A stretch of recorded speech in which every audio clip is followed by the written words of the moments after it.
जय श्री हरि विष्णु। नमस्कार फ्रेंड्स, कैसे हैं आप सब। आशा करती हूँ सभी बहुत अच्छे होंगे। मैं पूजा वेलकम करती हूँ आप सभी का आपके अपने यूट्यूब चैनल अंकित वास्तु ज्ञान में। फ्रेंड्स, 8 अप्रैल को चैत्र अमावस्या मनाई जाएगी। इसके बाद माँ दुर्गा की आराधना के 9 दिन के नवरात्रे शुरू हो जाएंगे।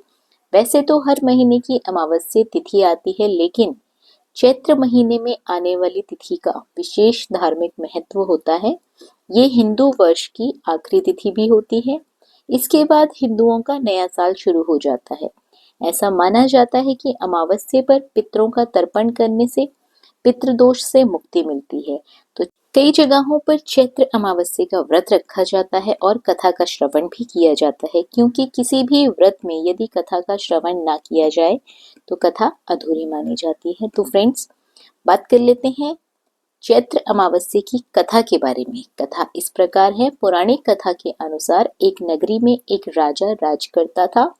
उसके प्रजा और परिवार के लोग बहुत सुखी थे। राजा की रानी बहुत ही धार्मिक विचारों की थी।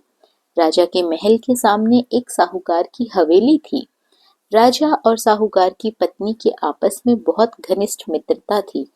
एक बार साहूकार की हवेली से उसकी पत्नी के रोने की आवाजें आने लगी। इसके बाद रानी ने राजा से इसका कारण पूछा, तो राजा ने कहा कि सेठ का पुत्र मर गया है। इस पर रानी ने कहा कि महाराज, दुख क्या होता है जो सेठ की पत्नी रो रही है। इस पर राजा ने कहा कि जब तुम्हारा बेटा मरेगा तब तुम्हें पता चलेगा कि दुख क्या होता है। इसके बाद रानी ने अपने बेटे को महल से नीचे फेंक दिया, लेकिन भगवान की कृपा से वो बच गया। रानी ने फिर राजा से पूछा कि क्या दुख होता है। तब राजा ने कहा कि पड़ोसी राज्य में युद्ध हो रहा है, मैं भी उस युद्ध में अकेला जाऊंगा, और जब तुम्हें मेरे मरने का समाचार पता लगेगा तब तुम्हें पता चलेगा कि दुख क्या होता है। लेकिन रानी अमावस्या का व्रत करती थी, जिसकी वजह से राजा उस युद्ध को जीतकर वापस आ गया।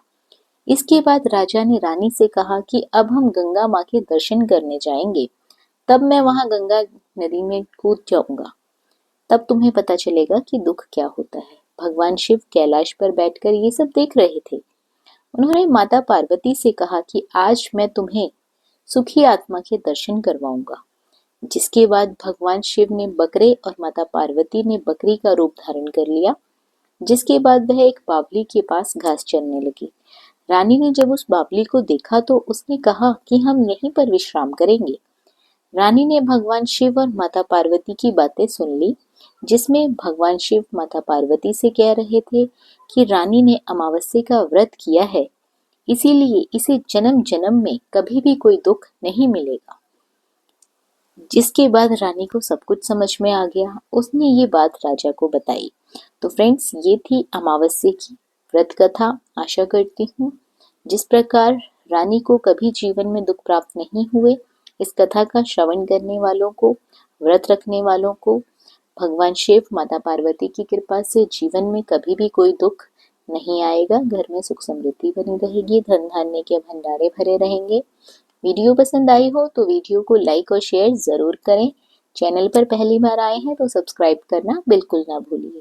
बने रहिए आपके अपने यूट्यूब चैनल अंकित वास्तु ज्ञान में। धन्यवाद।